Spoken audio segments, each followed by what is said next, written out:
Ladies and gentlemen, the reason we have this debate to begin with is because the current checks and balances in our justice system are imperfect, which leads to corporate bodies and corporations being unfairly protected by these legal loopholes.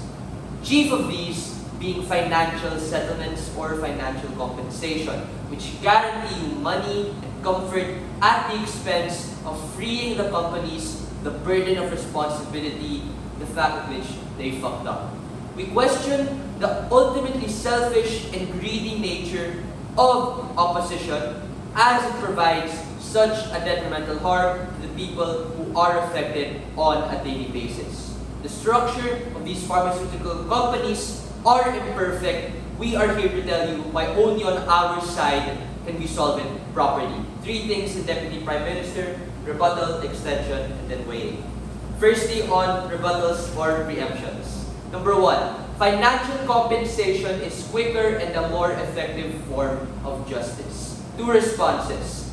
Note that this compensation, number 1, is largely due to a willingness of these companies to bribe their way out of their mistakes. What this does is put a monetary value to the abhorrent practices that these companies do and tells the worker/person being affected that any amount of pain and hurt caused can be solved by a quick cash out or payment. The second, this financial compensation does not prevent any substantive claim or change from happening. If the average individual takes this form of settlement, what incentive is there for these companies to actually change the practices that they're being sued after? In fact, it sustains the current status quo, where pharmaceutical companies now are indefinitely able to buy out people and crush dissent as per what my PM told you.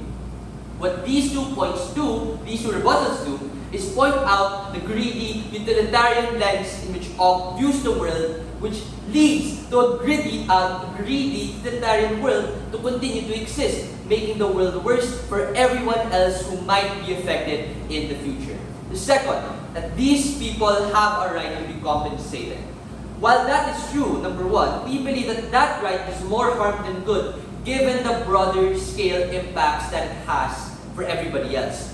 It is precisely the state who needs to hold these pharmaceutical companies not just when they make a mistake in the eyes of the public, but of the private citizen as well. This right is superseded by the fact that more people will get harmed. And secondly, oftentimes the reason why people turn towards this form of financial compensation is because they are coerced and manipulated by the companies themselves, i.e. it's their last choice. Why and how did this happen? How do these happen?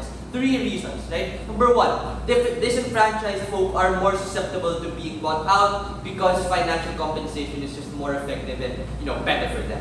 The second is that average folk don't have the financial capacity to fight these companies in the first place. And third, these companies have vast small employers who can bully the average person to servitude, right? So even if it is a right, it's not a right that is used fairly, nor it is consented upon in a rational manner. So what is my extension?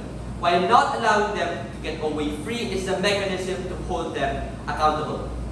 As what my PM already mentioned, these companies have a get out of jail free card. So why is financial settlement provide this safety net? Number 1, it gives the illusion of accountability for the individual at the expense of everyone else, right? And number 2, it provides companies more security as financial settlements are handled privately without the eyes of the public or any of that private documents being shared. So why not allow? You get 3 unique benefits on our side of the house. The first is that you force the state to tackle the nefarious practices of these companies because they don't get out of that jail-free card. Get out of the jail-free card. Second is that you provide the rallying cry necessary for the public to sow dissent and improve these pharmaceutical companies in the first place. Note that the business model, my PM said, is such a huge problem that is tackled necessarily less by side opposition in completely disavowing that you don't get that on our side of the house. And thirdly, information is more readily available on our side of the house. Again, as per what my Prime Minister mentioned, is instrumental to the round, given that financial compensation is what limits the discussion and all of that dissented information from being aired out in the public. On our side of the house, you can actually get that in a more quicker and better way. So why do we win? Two main reasons. Firstly, on state interest. Number one, we have to acknowledge that letting people either make a selfish decision or be coerced into taking this compensation leads to the same impact of letting these companies go scot-free without the burden of responsibility being put on them. Secondly, on our side, you get the necessary mechanism and policy to hold these companies more accountable because you limit the powers within them to force them into these lawsuits. Third, you get the broad-scale impact of helping other people to not get exploited and abused, something that is generally a positive everywhere else. Something that will more likely happen when you don't continue to exist. That's something that will more likely not happen on side opposition. And secondly, on accountability. Number one, only on our side you get a broader scope of information. You get the nuance of the situation, of what the company did or is doing and why is that important to the individual, and you test them under the eyes of the law. If they pass, then that's their prerogative, right? And if not, they should be punished accountably or fairly. Second, it lessens the asymmetry of power that these companies hold. Again, we give the state authority to hold all of these, hold all of these companies accountable. We don't leave it up for the companies to decide themselves, as they have the necessary power to continue fighting these people indefinitely, and more likely than not, just pay them off and leave them scot-free to do all of what my Prime Minister mentioned as harms. So for all of those reasons, brown.